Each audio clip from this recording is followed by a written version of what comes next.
For number 20, we start with f plus g of x, which is just f of x plus g of x. F of x is going to be x plus 2, g of x is going to be the square root of x minus 1, and that's as good as you get with simplifying that expression. There are no like terms to combine or anything else to do. Now the domain of f plus g of x is the intersection of the two domains.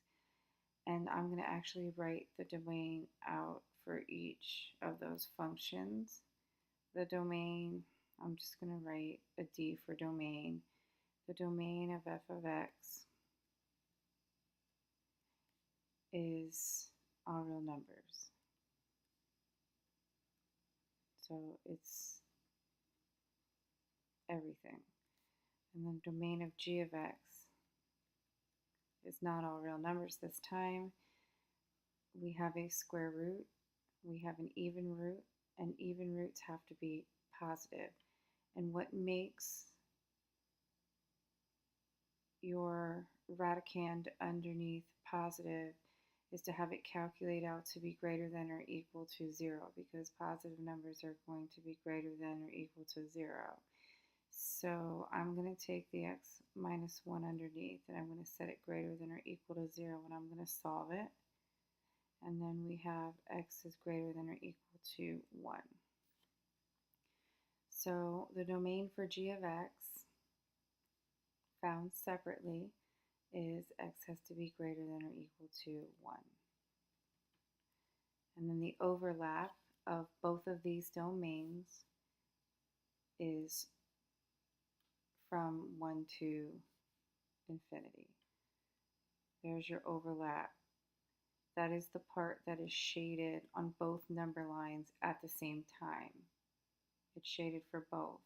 It overlaps or it intersects.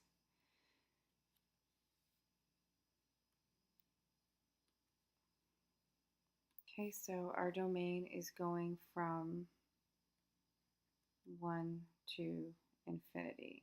That's the domain of f plus g of x. Now you don't have to do that 3 times in a row or 2 more times. You actually know the domain of f minus g and times g. It's going to be exactly the same.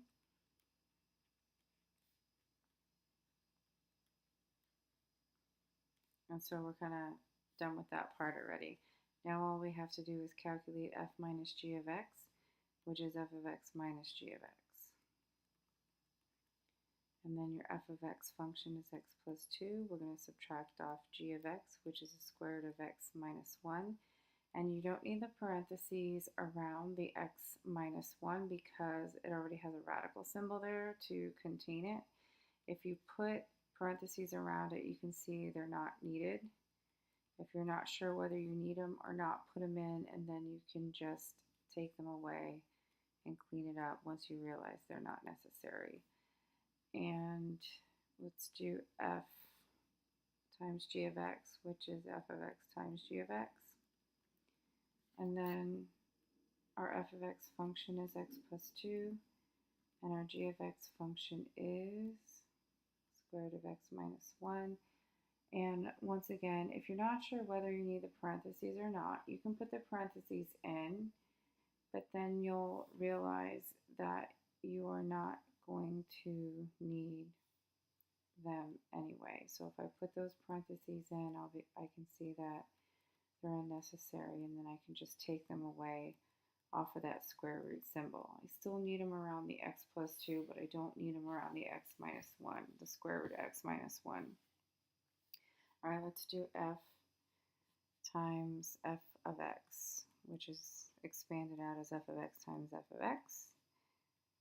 And my f of x function is x plus 2. So I'm going to times it by itself. You can write it as x plus 2 squared, and you can FOIL that in your head if you want to, or you can just expand it out if you like to see things while you're working, and if you're a concrete learner and it helps you to mental math better or do the problem better. So we end up getting x squared plus 2x plus 2x plus 4. And when you clean it up, it's x squared plus 4x plus 4. And then our domain is going to be the intersection of the domains of f and himself, which is just all real numbers, negative infinity to infinity. Now f over g of x is going to be written out as f of x over g of x, and that is x plus 2 over square root of x minus 1. Now the domain of the intersection that we found goes from 1 to infinity. However, you need to take away the number that makes your denominator equal to 0. We already handled the square root earlier on and we set it greater than or equal to 0, but now we need to figure out what makes it calculate out to be 0. So if I write x minus 1 equals 0, I can see what actually makes it exactly equal to 0 is 1, and I need to take that back. So our overlapping domain goes from, this is the overlap, the intersecting domain of f and g goes from 1 to infinity, but we need to take back that 1 right there because x can't exactly equal 1 or you get 0 in the denominator. So I'm going to go ahead and take that 1 back out of the overlap and make it an open circle, and then our domain becomes negative 1 to infinity, but not including the negative 1 itself because it makes your denominator 0. Let's do g over f of x, which is g of x over f of x. And our g of x is square root of x minus 1. And our f of x is x plus 2. So the overlap of